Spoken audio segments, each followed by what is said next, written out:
ओम श्री सद्गुरुवे नमः। ओम अज्ञानतिमिरान्धस्य ज्ञानाञ्जनशलाकया चक्षुः उन्मीलितं येन तस्मै श्रीगुरुवे नमः। ओम शांति शांति शांति। प्रणाम भगवान। भगवान आज दृग्दृश्य विवेक में स्वामी जी अपने इस स्वरूप चैतन्य को, जीव चैतन्य को बता रहे हैं। कहते हैं कि यह देखो, यह जो अपना स्वयं प्रकाश आत्मा है, यह किसके द्वारा देखा जाता है। तो कहते हैं कि एक मंत्र है भगवान गीता में कि न तद्भासते सूर्यो न शशांको न पावकः यद गत्वा न निवर्तन्ते तद्धाम परमम मम। न तद्भासते सूर्य, सूर्य उसको प्रकाशित नहीं करता। कहते हैं कि देखो, यह बात समझ में नहीं आवेगी। जो चीज़ सूर्य की रोशनी में नहीं दिखती वह आँख से भी नहीं दिखती। नेत्र का अधिदेवता सूर्य है। न तद्भासयते सूर्य का अर्थ है कि नेत्र से परमात्मा दृश्य नहीं है। न शशांक अर्थात सूर्य की रोशनी में नहीं दिखता, तो चंद्रमा की रोशनी में कहाँ से दिखेगा। सूर्य तेज है, चंद्रमा तो मंद है, लेकिन फिर भी गीता में यह क्रम छोड़कर बात कही गई तो कभी आपके मन में शंका होनी चाहिए। यदि आप गीता पढ़ते हैं तो आपके मन में यह विचार उदय होना चाहिए कि जो चीज़ सूर्य की रोशनी में नहीं दिखती, ऐसा कहा गया है। उसके बाद फिर कहा गया कि चंद्रमा की रोशनी में नहीं दिखती, क्या ज़रूरत थी। तो बता रहे हैं कि ज़रूरत है। जो चीज़ आँख से नहीं दिखती वह मन से दिखती है। तो चंद्रमा जो है वह मन का अधिदेवता है। अन्न में रसदान करके ही अन्न के द्वारा मन को जीवित रखता है। चंद्रमा की शीतल अमृतमयी किरणें अन्न, औषधि, गेहूँ, मटर, अंगूर, आम, जल आदि पर पड़ती है।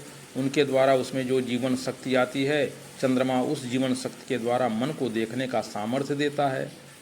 बहुत बढ़िया। तो इसीलिए आगे के मंत्र में कहा गया है कि न तद्भासयते सूर्यो न शशांकः, अर्थात सूर्य की रोशनी में भी जो नहीं दिखाई देता तो वह चंद्रमा की रोशनी में कैसे दिखाई देगा। इसीलिए चंद्रमा को कहा गया कि जो आँख से नहीं दिखती तो वह मन से भी कैसे दिखेगी, क्योंकि मन का देवता चंद्रमा है। तो जो चीज़ सूर्याधि देवता नेत्र से नहीं दिखती है वह चीज़ चंद्राधि देवता मन से दिखाई पड़ती है। तो बोले ध्यान में भी नहीं दिखेगा तुम्हारे। न शशांको न पावकः का अर्थ यह है।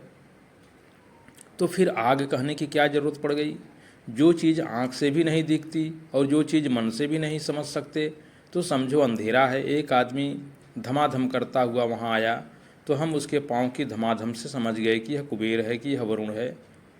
स्वामी जी कह रहे हैं कि हम लोगों के गांव की तरफ तो भाई कुबेर नाम होता है, इधर तो तिलोत्तमा होती है, रंभा होती है, अप्सराओं के नाम रखते हैं लोग। तो भगवान लग रहा है कि स्वामी जी अपना प्रवचन महाराष्ट्र में बॉम्बे उम्बे में दे रहे हैं। कहते हैं कि जब आँख से हम नहीं देख सके और मन से ध्यान नहीं कर सके तो वाक ज्योति ने वहाँ पहचान बता दी। अग्नि वाक का अधिष्ठान देवता है, जिसको हम देख नहीं सकते, जिसका हम ध्यान नहीं कर सकते, जिसके बारे में बोल नहीं सकते, जो वाणी से नहीं बताया जा सकता, उसको न शशांको न पावकः कहा गया। अब आप स्वयं प्रकाश का अर्थ देखो कि जिसको हम न इंद्रियों से अनुभव कर सकते हैं, न मन से ध्यान कर सकते हैं, न वाणी से जिसके बारे में बोल सकते हैं, वह कौन है। जो देख तक नहीं रहा है वह कौन है। वह तुम हो। और वह काल कल्पना, देश कल्पना, वस्तु कल्पना का साक्षी होने से, अदेश सकाल अवस्तु होने से, कालातीत, देशातीत, द्रव्यातीत और सबके अभाव का अधिष्ठान होने से अद्वितीय, उसमें दूसरी कोई वस्तु ही नहीं है, ऐसा है वह। वाह भगवान वाह। अब कहते हैं कि आत्मा को प्रकाशित करने के लिए, माने जानने के लिए दूसरी किसी चीज़ की ज़रूरत नहीं है। सूर्य, चंद्रमा, आग आदि की ज़रूरत नहीं है। आँख, मन, वाणी की ज़रूरत नहीं है। इसलिए प्रकाशांतर निरपेक्ष होने से उसको कहते हैं स्वयं प्रकाश। जब हम दूसरे को प्रकाशित करते हैं तो मन से, साधन के द्वारा प्रकाशित करते हैं। मन से, आँख से, कान से, इसी का नाम साधन है। हमारे पास जो औजार है दूसरों को देखने के लिए, उसको कहते हैं साधन। संसार को देखने का साधन क्या है, तो बोले कि इंद्रियां हैं, मन है, शब्द हैं। अब इन साधनों के बिना भी हम हैं, तो जो बदलेगा सो निर्विकार नहीं होगा, जो दिखेगा सो स्वयं प्रकाश नहीं, जो बदलने को तो देख रहा है और दिख नहीं रहा है वह क्या हुआ, तो वह हुआ निर्विकार स्वयं प्रकाश। जितनी काल कल्पना, देश कल्पना, वस्तु कल्पना तुम्हारे मन में हो रही है, उससे परे और उसका दृष्टा, उनसे अपरिच्छिन्न और उनकी कल्पना का अधिष्ठान अनंत अद्वय यह परमात्मा का स्वरूप है। तो भगवान, इसको मैं यहीं समाप्त करता हूँ।